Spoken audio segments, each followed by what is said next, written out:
परंतु आपने तो इतनी पीठ थपथपाई उन लोगों की, उन विचारधारा की जो शांत वातावरण को अशांत कर रहे हैं। कार्यकर्ताओं को झूठे मुकदमों में भी फंसा करके भी परेशान करने की तैयारी करी है। जो अपराधी हैं वो मुक्त होकर के घूम रहे हैं और जो सेवाभावी लोग हैं उनको किसी न किसी षड्यंत्र में लपेट करके सरकार के माध्यम से संभव तो उनको फंसाया जाएगा। वो चिल्ला रहे हैं, कह रहे हैं कि हमारा जीना वहाँ हराम कर दिया, हम खेत में नहीं जा सकते। अभी हैदराबाद गया तो वहाँ लोगों ने मुझे पूछा, अरे राजस्थान ये हो गया, राजस्थान उदयपुर के नाम से, मतलब कलंकित राजस्थान। अब जिनको गिरफ्तार कर रहे हैं उनको सम्मान छोड़ रहे हो, ये प्रक्रिया शांत लाएगी क्या? प्रदेश में सुशासन कहलाएगी?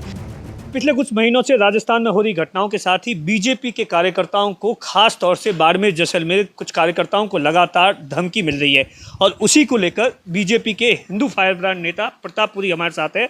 उन्होंने आज प्रेस कॉन्फ्रेंस करके राजस्थान की गहलोत सरकार पर तमाम आरोप लगाए। प्रतापपुरी जी, किस तरीके से बीजेपी के कार्यकर्ताओं को खास तौर से, चाहे जैसलमेर की बात की जाए, पोखरण की बात की जाए या बाड़मेर की बात की जाए, क्या कुछ ऐसा पिछले 2-3 महीनों से हो गया कि लगातार निशाने पर है, फोन पर धमकियां दी जा रही है, क्या कुछ लग रहा है?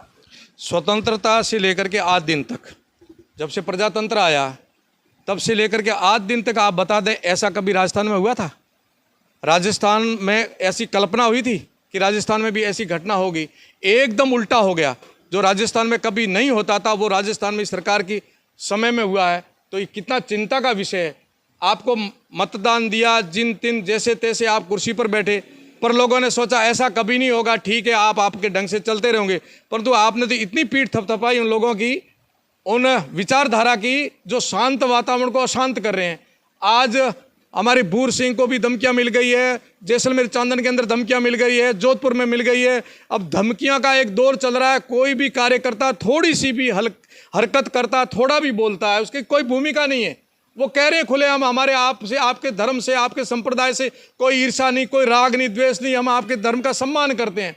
फिर भी उन कार्यकर्ताओं को मनोबल डाउन करने के लिए उनको धमकियां मिल रही है। और यहाँ तक योजना सरकार की, मेरे कहीं न कहीं मुझे ऐसा लगता है कि ऐसे कार्यकर्ताओं को झूठे मुकदमों में भी फंसा करके भी परेशान करने की तैयारी करी है। जो अपराधी हैं वो मुक्त होकर के घूम रहे हैं और जो सेवाभावी लोग हैं उनको किसी न किसी षड्यंत्र में लपेट करके सरकार के माध्यम से संभव तो उनको फंसाया जाएगा। इस बात का भी हमें शंका और डर है। क्या लग रहा है, कुछ जमीनों को बारे में भी आपने बताया, बुरहान का तला या कहीं और की घटना है, उन घटनाओं को भी किस तरीके से देखते हैं? जमीन का, जैसलमेर क्षेत्र का जो नहरी एरिया है, जिनको मुरबे अलॉटमेंट हो गए और वो वहाँ नहीं जा पाए तो इन्होंने उनको पहले लक्ष्य किया, उन मुरबों में जाकर के कब्जा किया। जब कोई गया कि ये तो मुरबे मेरे हैं तो उनको एकदम धमका करके निकाल दिया कि कोई नहीं, हम इतने साल से खड़ रहे हैं, ये मुरबे हमारे ही हैं। कागज लेके गया, वहाँ की जो भी अभी जिनके पास सत्ता है उनके पास जाते, सीधा सत्ता वाले उनका ही कहते हैं, भाई ये मामला इतने साल से तो ये बैठे हैं, आप तो थोड़े बहुत पैसे ले लो और ज़मीन खाली करो। ऐसे हमारे कई मुरबे गए हमारे गरीब किसानों के हाथ से। और कोई सार्वजनिक ज़मीन है, जहाँ मन मर्जी है यहाँ ये कुछ भी बना लेकर के कब्जा कर लेते हैं, या तो व्यक्तिशः करते हैं या अन्य किसी ढंग से सामाजिक ज़मीन पर भी कब्जा कर रहे हैं।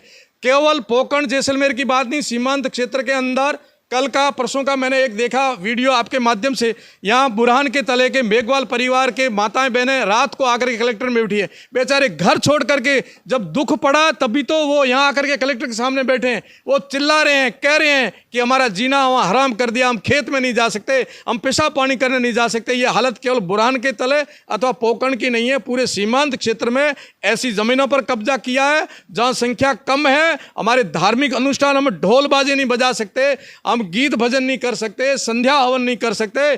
केवल इस प्रकार का जो तुष्टीकरण सरकार कर रही है, इनको इंकित करके कहें कि सांप्रदायिक सौहार्द बिगाड़ने में अब अति हो गई है, आप इतना प्रश्रय नहीं दे। प्रश्रय दोगे तो आपके ऊपर आएगा ही आएगा, आप तो जाओगे और प्रदेश को बहुत कुछ नुकसान दे जाओगे। प्रदेश, अगर जो राजस्थान की बात की जाए, कुछ साल पहले अगर जो पूरे इंडिया या विश्व में आप कहीं जाते थे तो उस वक्त क्या छवि थी, और पिछले 2-3 सालों में जो इन घटनाओं के कारण राजस्थान की छवि, आप अगर जो अभी हैदराबाद गए थे या बाकी जगह गए थे, वहाँ क्या कुछ कह रहे हैं लोग? पहले राजस्थान को एक संस्कृति, सभ्यता और धर्म का एक ऐसा प्रतीकात्मक रूप मानते थे कि पूरे विश्व को देखना है तो भारत को देख लो। एक उदाहरण कहते थे कि पूरे विश्व का दर्शन करना तो भारत को देख लो, और पूरे भारत को देखना तो एक राजस्थान को देख लो। ऐसा राजस्थान प्रदेश जो पूरे भारत की एक छवि दिखती थी, उस राजस्थान के अंदर ये घटनाएं घट गई है। जब राजस्थान का सम्मान करते थे, विश्वास करते थे, राजस्थान के प्रवासी बंधु व्यापारी बंधु विदेश में बैठे हैं और प्रदेशों में, अनेक प्रदेशों में नहीं, पूरे देश के हर एक प्रदेश में अपना व्यापार कर रहा है। वहाँ राजस्थानियों की पैठ है कि कोई मारवाड़ी है तो किसी प्रकार से कोई अनहोनी घटना नहीं करेगा, किसी प्रकार के धोखा नहीं करेगा। इसलिए राजस्थानी सब जगह व्यापार कर रहे हैं, उनका विकास कर रहे हैं, अपना भी कर रहे हैं। इस नाम से राजस्थान जाना जाता था कि राजस्थान का नागरिक बहुत ईमानदार है, बहुत मेहनती है, बहुत भाईचारा रखने वाला है। परंतु जैसे उदयपुर की घटना घटी और मैं गया, अभी हैदराबाद गया, तो वहाँ लोगों ने मुझे पूछा, अरे राजस्थान ये हो गया, राजस्थान उदयपुर के नाम से, मतलब कलंकित राजस्थान। जब कल्पना नहीं की थी कि राजस्थान ऐसा हो जाएगा, उस राजस्थान में ये घटना घट गई। तो ये जो एक राजस्थान के ललाट पर जो कालित पहुंची जा रही है, अब ये अच्छा नहीं लगता। राजस्थान का छवि ऐसी नहीं होनी चाहिए, ना ऐसा राजस्थान था, ना ऐसा राजस्थान होना चाहिए। क्या लगता है सरकार ने शुरू में अगर जो एक दो जिलों में घटना हुई वहाँ अगर जो कार्रवाई की होती तो आज ऐसे हालात होते? ये सब जानते हैं, एक जगह अभी भी कर ले तो नहीं होगी, होगी सो हो गई।